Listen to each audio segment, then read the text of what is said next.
Siapa ulama yang tidak merasa terusik oleh figur seperti ini? Berkali-kali ia dinobatkan sebagai tokoh muslim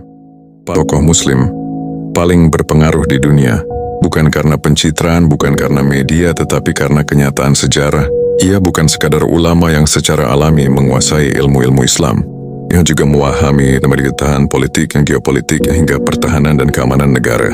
Ia pernah menjadi demonstran jalanan, anggota parlemen, menteri pertahanan, panglima angkatan bersenjata, bahkan presiden 2 periode. Namun puncak perannya bukan jabatan administratif, melainkan kepemimpinan strategis. Ketika ia berbicara, ucapannya bukan hanya didengar sebagai nasihat, tetapi dilaksanakan sebagai keputusan. Ia adalah pemimpin tertinggi negaranya. Tidak ada seorang pun yang duduk lebih tinggi darinya. Menteri, jenderal, bahkan presiden duduk bersila di hadapannya. Bukan karena paksaan, tetapi karena legitimasi moral dan intelektual. Ia dicintai rakyatnya bukan karena kultus, tetapi karena kepercayaan. Orang-orang rela berdesakan hanya untuk melihatnya dari kejauhan. Ia tidak pernah berteriak, tidak pernah mencak-mencak. Suaranya tenang, datar, bahkan nyaris lembut. Namun musuh-musuh negaranya bergetar setiap kali ia berbicara. Analisisnya jarang, bahkan tidak pernah meleset. Dan keputusannya konsisten. Ia membawa negaranya menuju kemandirian politik dan ekonomi, hingga tak ada kekuatan barat maupun timur yang mampu mendiktenya. Menariknya, ia menjaga jarak keluarganya dari kekuasaan. Anak-anak dan menantu-menantunya dilarang masuk pemerintahan, dilarang memimpin organisasi, dilarang mendirikan yayasan. Satu-satunya profesi yang ia izinkan bagi mereka adalah guru mengaji. Di tengah kekuasaan besar, ia memilih disiplin moral, bukan nepotisme. Banyak ulama iri pada posisinya, pada kepercayaan penuh rakyat Iran kepadanya. Namun tidak banyak yang bersedia menempuh jalan panjang perlawanan yang ia lewati.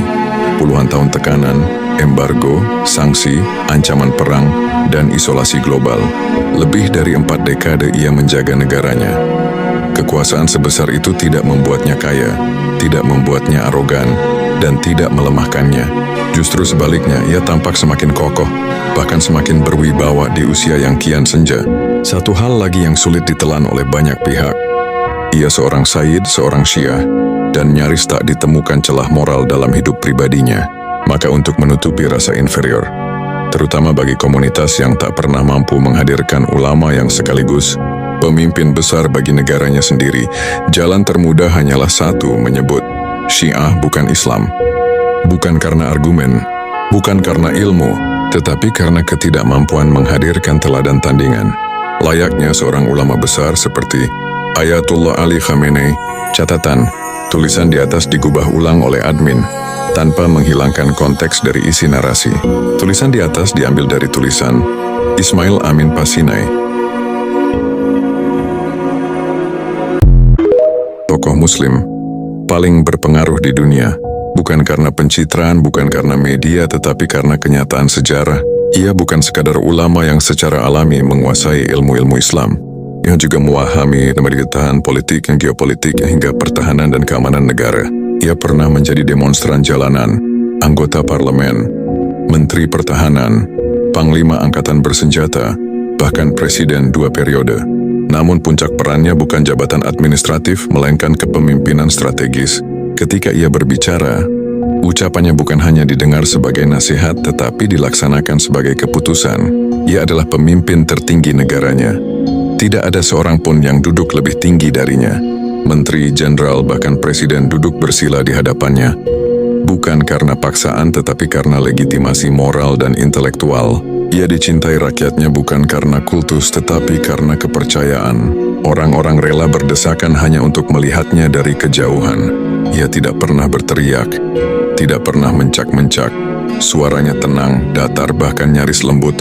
Namun musuh-musuh negaranya bergetar setiap kali ia berbicara. Analisisnya jarang, bahkan tidak pernah meleset. Dan keputusannya konsisten. Ia membawa negaranya menuju kemandirian politik dan ekonomi, hingga tak ada kekuatan barat maupun timur yang mampu mendiktenya.